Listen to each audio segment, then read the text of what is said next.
Hello friends, welcome back to my channel. आज मैं लेकर आई बहुत ही टेस्टी कड़ी पकोड़े और जीरा राइस की रेसिपी। इसे बनाना बेहद आसान है और जीरा राइस हम बनाएंगे प्रेशर कुकर में एकदम खिला खिला, और कड़ी पकोड़े बनाएंगे वो भी एकदम सिंपल और एकदम आसान तरीके से। इसका टेस्ट तो एकदम लाजवाब रहेगा। तो इस वीडियो में मैंने सारे टिप्स बताए जिससे हमारी कड़ी कभी भी नहीं फटेगी और इसका स्वाद एकदम लाजवाब रहेगा। तो चलिए फटाफट कड़ी चावल बनाना शुरू कर देते हैं।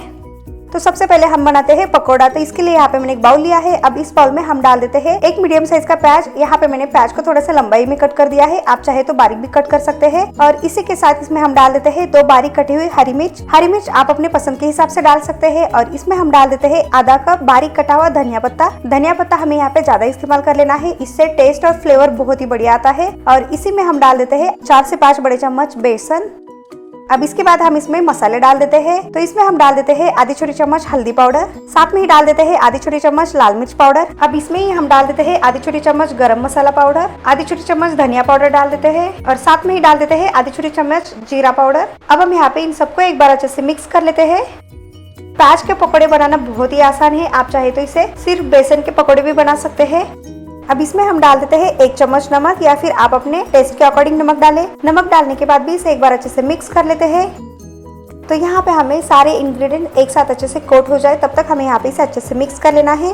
तो जैसे ही यहाँ पे मिक्स हो जाता है तो इसमें हम डाल देते हैं पानी। तो यहाँ पे हमें करीबन 2 से 4 चम्मच इतना ही पानी डाल देना है, हमें यहाँ पे पानी का ज्यादा इस्तेमाल नहीं करना है। पानी डालने के बाद इसे एक बार अच्छे से मिक्स कर लेते हैं।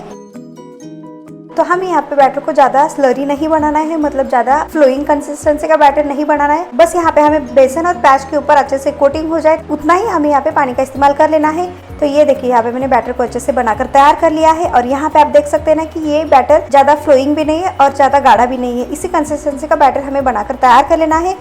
अब इसमें हम डाल देते हैं 1/4 चम्मच बेकिंग सोडा, आप चाहे तो इनो का भी इस्तेमाल कर सकते हैं। अब हम यहाँ पे इसे एक बार अच्छे से मिक्स कर लेते हैं। अगर आपको पकौड़े थोड़े से ज्यादा फ्लफी चाहिए यानी फूला फूला चाहिए तो आप यहाँ पे बेकिंग सोडा या फिर इनो का इस्तेमाल कर सकते हैं, या फिर आप चाहे तो इसे स्किप भी कर सकते हैं। अगर आप यहाँ पे इनो का इस्तेमाल नहीं करते हैं तो जो प्याज के पकौड़े बनते हैं फ्लैट वाले वैसे पकौड़े यहाँ पे बनके तैयार हो जाते हैं। तो यहाँ पे हमारे ये बैटर अच्छे से बनके तैयार है। तो अब हम यहाँ पे पकौड़े को अच्छे से फ्राई कर लेते हैं। तो इसके लिए यहाँ पे मैंने कढ़ाई में तेल अच्छे से गर्म कर लिया है मीडियम फ्लेम पे। तो अब हम यहाँ पे तेल को चेक कर लेते हैं कि अच्छे से गर्म हो चुका है कि नहीं। इसके लिए हम यहाँ पे थोड़ा सा बैटर डाल देते हैं। तो ये देखिए अगर यहाँ पे बैटर ऊपर आ जाए तो इसका मतलब यहाँ पे तेल अच्छे से गर्म हो चुका है।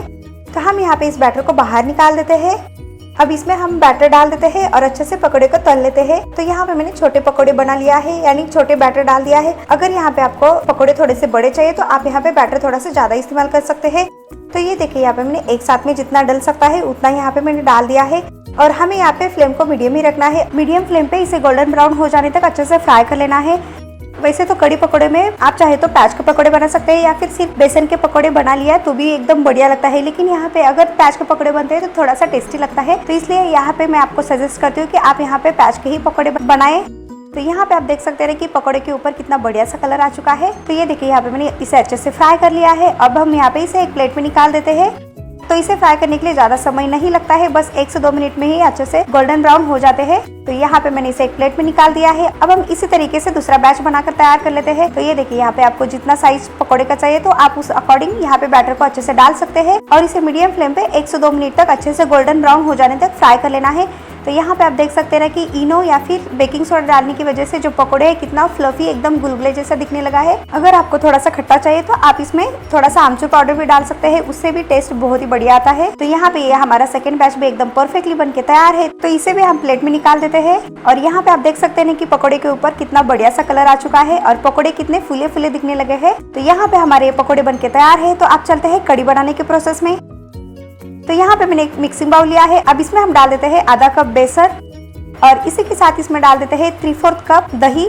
तो यहाँ पे मैंने नॉर्मल दही लिया है जो थोड़ा सा खट्टा रहता है, घर का ही लिया है। अब हम यहाँ पे बेसन और दही को अच्छे से मिक्स कर लेते हैं, यानी अच्छे से फेंट लेते हैं। तो हमें इस बात का याद रखना है कि इसमें बिल्कुल भी गुठलियां या फिर लम्स नहीं रहे और इसका एक स्मूथ बैटर बनाकर तैयार कर लेना है। कड़ी पकोड़े बनाना बहुत ही आसान है। बस हमें यहाँ पे सबसे पहले दही और बेसन को एक साथ अच्छे से मिक्स कर लेना है और इसमें बिल्कुल भी गुठलियां ना रहे, इस बात का याद रखना है। तो ये देखिए यहाँ पे मैंने लम्स फ्री बैटर अच्छे से बनाकर तैयार कर लिया है। अब इसमें हम डाल देते हैं पानी। तो यहाँ पे मैंने 1.5 गिलास पानी डाल दिया है। तो ये देखिए यहाँ पे जो नॉर्मल पीने का ग्लास रहता है उसे यहाँ पे मैंने 1.5 गिलास पानी डाल दिया है। अब हम यहाँ पे इसे भी फिर से एक बार मिक्स कर लेते हैं। तो ये देखिए यहाँ पे हमारी ये कड़ी का बैटर एकदम परफेक्टली बनके तैयार है। तो अब चलते हैं अगले प्रोसेस में। तो यहाँ पे मैंने एक पैन लिया है, पैन को अच्छे से गर्म कर लेते हैं मीडियम फ्लेम पे। अब इसमें हम डाल देते हैं तेल। तेल अच्छे से गर्म हो जाने के बाद इसमें हम डाल देते हैं थोड़ा सा हींग, यानी 1/4 चम्मच इतना डाल दिया है। अब इसमें हम डाल देते हैं आधी छोटी चम्मच राई, साथ में ही डाल देते हैं आधी छोटी चम्मच जीरा और इसी के साथ हम थोड़े से करी पत्ता डाल देते हैं और इन सबको कुछ सेकंड के लिए फ्राई कर लेते हैं। अब इसी में हम डाल देते हैं 1 चम्मच अदरक और लहसुन। यहाँ पे मैंने इसे बारीक चॉप कर लिया है, आप चाहे तो अदरक लहसुन का पेस्ट भी यूज कर सकते हैं। और इसमें ही हम डाल देते हैं एक बारीक कटी हुई हरी मिर्च। अब हम यहाँ पे इन सबको 1 मिनट तक अच्छे से फ्राई कर लेते हैं, या फिर तब तक फ्राई करें जब तक अदरक और लहसुन का कच्चापन पूरी तरीके से निकल जाए और दिखने में थोड़ा सा लाइट ब्राउन कलर दिखे। तो यहाँ पे अदरक और लहसुन अच्छे से फ्राई हो चुका है। तो इसमें हम डाल देते हैं आधी छोटी चम्मच हल्दी पाउडर। हल्दी पाउडर डालने के बाद इसे एक बार अच्छे से मिक्स कर लेते हैं। अब इसके बाद इसमें हम डाल देते हैं बेसन और दही का मिक्सचर जो हमने अभी बनाकर रख दिया था, उसे हमें यहाँ पे डाल देना है। तो यहाँ पे हमें फ्लेम को लो टू मीडियम कर देना है और यहाँ पे ये पूरा मिक्सचर को अच्छे से डाल देना है। तो सबसे पहले हम यहाँ पे मिक्सचर को अच्छे से मिक्स कर लेते हैं, नहीं तो यहाँ पे जो बेसन है पकने लगता है, तब यहाँ पे ये गाढ़ा बनना स्टार्ट हो जाता है। तो इसलिए यहाँ पे हमें कंटिन्यूसली चलाते हुए 1 से 2 मिनट तक अच्छे से मिक्स कर लेना है। तो ये देखिए यहाँ पे मैंने इसे एक बार अच्छे से मिक्स कर लिया है। अब इसमें हम डाल देते हैं पानी। तो अब इसमें हम डाल देते हैं 1 गिलास पानी। तो यहाँ पे मैंने सबसे पहले 1.5 गिलास पानी डाल दिया था और यहाँ पे मैंने 1 गिलास पानी डाल दिया है। तो अब हम यहाँ पे इसे एक बार अच्छे से मिक्स कर लेते हैं। तो यहाँ पे मैंने करीबन 2.5 गिलास पानी का इस्तेमाल कर लिया है। अगर आपको कड़ी की क्वांटिटी ज्यादा चाहिए तो आप उस अकॉर्डिंग पानी की क्वांटिटी बढ़ा सकते हैं और इसे एक बार अच्छे से मिक्स कर लेना है। याद रहे कि यहाँ पे मैंने अभी तक नमक नहीं डाला है, नमक हम बाद में इस्तेमाल कर लेते हैं। आप इस तरीके से अगर कड़ी पकोड़े बनाते हैं तो आपकी कड़ी कभी नहीं फटेगी और इसका स्वाद तो एकदम बहुत ही बढ़िया लगता है। तो आप इस तरीके से एक बार कड़ी पकोड़े बनाकर जरूर ट्राई करें। तो ये देखिए यहाँ पे हमारे जो कड़ी है दिखने में पतला दिखने लगा है, लेकिन यहाँ पे जैसे ही यहाँ पे बेसन पकना स्टार्ट हो जाता है तो यहाँ पे ये गाढ़ा बनना स्टार्ट हो जाता है। तो हमें इसे 10 से 15 मिनट तक अच्छे से मीडियम फ्लेम पे पका लेना है और इसे बीच बीच में चलाते रहना है ताकि ये नीचे से जले नहीं। तो ये देखिए यहाँ पे 10 मिनट हो चुके हैं और 10 मिनट हो जाने के बाद यहाँ पे मैंने इसे एक बार अच्छे से मिक्स कर लिया है और यहाँ पे आप देख सकते हैं कि जो कड़ी है दिखने में कितना परफेक्टली और कितना बढ़िया दिखने लगा है और इसकी कंसिस्टेंसी भी एकदम परफेक्ट है, ना ही ज्यादा पतला है और ना ही ज्यादा गाढ़ा है। तो इसी तरीके से यहाँ पे हमारा कड़ी परफेक्टली बन के तैयार है। अगर यहाँ पे आपको कड़ी थोड़ा सा ज्यादा पतला चाहिए तो आप इस पे गर्म पानी का इस्तेमाल कर सकते हैं। अब लास्ट में डाल देते हैं नमक। तो यहाँ पे मैंने 1.5 चम्मच इतना नमक डाल दिया है, आप अपने पसंद के हिसाब से डाल सकते हैं। नमक को भी एक बार अच्छे से मिक्स कर लेते हैं। तो हमें यहाँ पे याद रखना है कि नमक को बाद में ही डाल देना है, इससे हमारी कड़ी कभी भी नहीं फटेगी। तो यहाँ पे मैंने नमक को भी अच्छे से मिक्स कर दिया है और यहाँ पे हमारी ये कड़ी एकदम परफेक्टली बनके तैयार है। अब लास्ट में डाल देते हैं बारीक कटा हुआ धनिया पत्ता। तो यहाँ पे मैंने 2 चम्मच इतना धनिया पत्ता डाल दिया है। धनिया पत्ता डालने से खुशबू और टेस्ट दोनों बहुत ही बढ़िया लगता है। अब लास्ट में डाल देते हैं पकोड़े जो अभी हमने बनाकर रख दिया था। कड़ी में हम अच्छे से सारे पकोड़े को डाल देते हैं और ये देखिए यहाँ पे हमने सारे पकोड़े को अच्छे से डाल दिया है। अब हम यहाँ पे इसे एकदम हल्के हाथों से मिक्स कर लेते हैं। तो यहाँ पे आप देख सकते हैं कि कड़ी पकोड़े दिखने में कितना परफेक्टली और कितना बढ़िया दिखने लगा है। तो अब हम यहाँ पे कड़ी पकोड़े का और थोड़ा सा टेस्ट बढ़ाने के लिए इसके ऊपर एक तड़का लगा देते हैं। तो अब चलते हैं तड़का बनाने के प्रोसेस में। तो यहाँ पे मैंने तड़का पैन को अच्छे से गर्म कर लिया है। अब इसमें हम डाल देते हैं 3 चम्मच घी।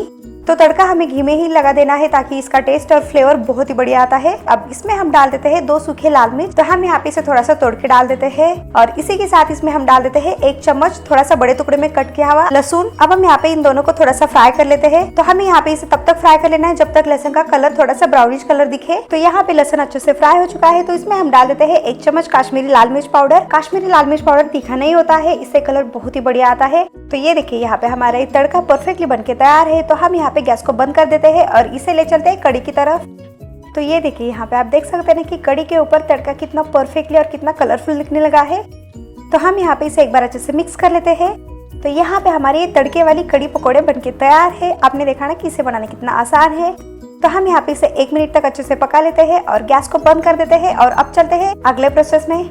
जीरा राइस बनाने के लिए यहाँ पे मैंने एक बाउल लिया है। अब इसमें हम डाल देते हैं 1 गिलास बासमती राइस। तो यहाँ पे मैंने बासमती राइस का इस्तेमाल किया है, आप चाहे तो कोई भी ब्रांड का राइस ले सकते हैं। अब हम इसमें पानी डाल देते हैं और इसे 1 से 2 बार अच्छे से वॉश कर लेते हैं। ऊपर जो भी क्लाउडी वाटर आ जाता है वो पूरी तरीके से निकल जाए तब तक हमें इसे अच्छे से वॉश कर लेना है। तो ये देखिए यहाँ पे मैंने इसे अच्छे से वॉश कर लिया है। अब हम यहाँ पे इसका पूरा पानी निकाल देते हैं। तो यहाँ पे मैंने राइस को अच्छे से वॉश कर लिया है। तो अब चलते हैं जीरा राइस बनाने के प्रोसेस में। तो यहाँ पे मैंने प्रेशर कुकर को अच्छे से गर्म कर लिया है मीडियम फ्लेम पे। अब इसमें हम डाल देते हैं घी। तो इसमें यहाँ पे मैंने डाल दिया है 2 चम्मच घी। घी को अच्छे से गर्म कर लेते हैं। अब इसमें हम डाल देते हैं 3 से 4 लौंग, साथ में ही डाल देते हैं 2 इलायची, इसे हम थोड़ा सा तोड़ के डाल देते हैं। और इसमें ही हम डाल देते हैं 1 इंच दालचीनी, साथ में ही डाल देते हैं 1 तेज पत्ता। और इसमें हम डाल देते हैं 1 चम्मच जीरा। तो जीरा राइस है इसलिए यहाँ पे मैंने जीरा का ज्यादा इस्तेमाल कर लिया है। अब हम यहाँ पे इन सबको कुछ सेकंड के लिए फ्राई कर लेते हैं ताकि सारे फ्लेवर्स घी में अच्छे से उतर जाए और इसका टेस्ट बहुत ही बढ़िया आ जाए। अब इसमें हम डाल देते हैं राइस। तो अभी हमने जो राइस को वॉश करके रखा था उसे हम यहाँ पे डाल देना है। अब हम यहाँ पे राइस को 1 मिनट तक अच्छे से भून लेते हैं मीडियम फ्लेम पे। राइस को अच्छे से भूनने से जो जीरा राइस बनेगा वो बहुत ज्यादा खिला खिला और टेस्टी बनता है। अब इसमें हम डाल देते हैं पानी। तो यहाँ पे मैंने 1.5 गिलास पानी डाल दिया है। तो हमें यहाँ पे याद रखना है कि जब भी हम प्रेशर कुकर में राइस बनाते हैं तो 1 गिलास के लिए 1.5 गिलास पानी डाल देना है। अब इसी में हम डाल देते हैं नमक। तो यहाँ पे मैंने 1.5 चम्मच इतना नमक डाल दिया है। आप अपने टेस्ट के अकॉर्डिंग नमक डालें। अब इसे हम एक बार अच्छे से मिक्स कर लेते हैं। और यहाँ पे मैंने इसे अच्छे से मिक्स कर लिया है। अब हम यहाँ पे प्रेशर कुकर का ढक्कन लगा देते हैं और इसे मीडियम फ्लेम पे 2 सीटी आने तक पका लेना है। तो यहाँ पे प्रेशर कुकर अच्छे से ठंडा हो चुका है और इसका वार भी पूरी तरीके से निकल चुका है। तो हम यहाँ पे प्रेशर कुकर का ढक्कन सावधानी से निकाल देते हैं। तो यहाँ पे हमारे परफेक्टली जीरा राइस बनके तैयार है। अब हम यहाँ पे इसे स्पून से लूज कर लेते हैं। तो ये देखिए यहाँ पे आप देख सकते हैं ना कि जो जीरा राइस है दिखने में परफेक्टली और एकदम खिला खिला बनके तैयार है। तो हमें यहाँ पे सही से माप रखना है कि 1 गिलास चावल के लिए 1.5 गिलास पानी डाल देना है और इसे हमें मीडियम फ्लेम पे बस 2 सीटी आने तक ही पका लेना है। तो ये देखिए यहाँ पे जो राइस है एकदम परफेक्टली सॉफ्ट बन चुका है। तो ये देखिए यहाँ पे जो जीरा राइस है एकदम खिला खिला बनके तैयार है। अब लास्ट में इसके ऊपर हम डाल देते हैं बारीक कटा हुआ धनिया पत्ता। तो यहाँ पे मैंने 1/4 कप इतना डाल दिया है। अब हम यहाँ पे इसे भी एक बार अच्छे से मिक्स कर लेते हैं। तो यहाँ पे हमारे रेस्टोरेंट स्टाइल जीरा राइस बनके तैयार है। तो अब चलते हैं अगले प्रोसेस में यानी सर्व करने के प्रोसेस में। सर्व करने के लिए यहाँ पे मैंने एक सर्विंग प्लेट लिया है। अब इस प्लेट में हम डाल देते हैं कड़ी चावल। तो आधा पोर्शन में हम डाल देते हैं जीरा राइस। तो ये देखिए यहाँ पे आप देख सकते हैं कि जो जीरा राइस है दिखने में परफेक्टली और एकदम खिला खिला दिखने लगा है। तो यहाँ पे हमें 1 गिलास चावल के लिए 1.5 गिलास पानी डाल देना है और इसे मीडियम फ्लेम पे बस 2 सीटी आने तक पका लेना है। इस तरीके से यहाँ पे हमारे खिले खिले जीरा राइस बनके तैयार हो जाता है। और ये जो बचा हुआ आधा पोर्शन है इसमें हम डाल देते हैं कड़ी पकौड़े डाल देते हैं। तो ये देखिए यहाँ पे आप देख सकते हैं कि जो कड़ी पकौड़ा है दिखने में भी परफेक्टली दिखने लगा है और इसका टेस्ट तो एकदम लाजवाब लगता है। तो कड़ी पकौड़े बनाते समय जो दही और बेसन है इसका घोल हमें पहले से ही बनाकर रख देना है। इसके बाद हमें जैसे हम नॉर्मली सब्जी के लिए मसाला तैयार करते हैं वैसे ही मसाला तैयार कर लेना है। उसके बाद हम यहाँ पे जो कड़ी पकौड़े का मिक्सचर बनाकर रख दिया था उसे हमें 10 से 15 मिनट तक अच्छे से पका लेना है। इससे हमारी कड़ी एकदम परफेक्टली टेस्टी बन जाती है। तो इस तरीके से यहाँ पे हमारी तो कड़ी चावल का प्लेट एकदम परफेक्टली बनके तैयार है। अगर यहाँ पे आपको आज की मेरी रेसिपी पसंद आए तो लाइक शेयर सब्सक्राइब करना ना भूले और साथ में ही नोटिफिकेशन को भी ऑन करें ताकि मेरी कोई भी रेसिपी आपसे मिस ना हो जाए।